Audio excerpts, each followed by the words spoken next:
এক ব্যক্তি প্রচুর ইবাদত করত, আল্লাহ পাক তার ইবাদত করার জন্য পাহাড়ের চূড়ায় একটা সুন্দর ব্যবস্থা করে দিয়েছিলেন। সেখানে ডালিম গাছ হতো, ঝর্ণা আসতো, খাবারের কোনো অভাব নাই।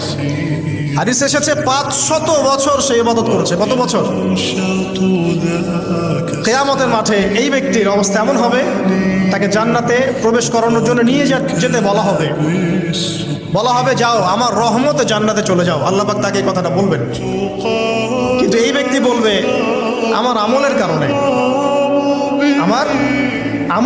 আল্লাহ পাক বলবেন আমার রহমতে জান্নাতে চলে যাও। ব্যক্তি বলবে আমার আমলের কারণে। আল্লাহ রাব্বুল আলামিন তখন তাকে দেওয়া সমস্ত নেয়ামতগুলোকে এক পাল্লায় করবেন, আর তার সমস্ত আমলকে আরেক পাল্লায় করবেন। একটা চোখের যে নেয়ামত আল্লাহ পাকের, সমস্ত আমল ও 500 বছরের ইবাদত এতটুকু হয়নি। তারপর তাকে বলা হবে ওকে জাহান্নামে নিয়ে যাও। এবার জাহান্নামে যাওয়ার সময় সে বলবে আল্লাহ তোমার রহমতে আমাকে মাফ করে দাও। তখন আল্লাহ পাক তাকে আবার ডেকে নিয়ে আসবে, বলবেন যে তোমাকে যে আমি ইবাদত করার জায়গা করে দিয়েছিলাম, এটা কি তুমি নিজে করেছো না আমি করেছি? সে বলবে আপনি করেছেন।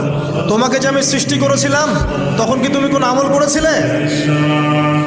বলবে না। তাহলে তোমাকে যে সৃষ্টি করেছি আমি, এটা কি তোমার আমলের কারণে? না। তোমাকে সারা দুনিয়াতে এত নিয়ামত দিয়েছি, এটা কি তোমার আমলের কারণে? সে বলবে না। তখন তাকে জান্নাতে প্রবেশ করানো হবে। কিয়ামতের মাঠে এমন অনেক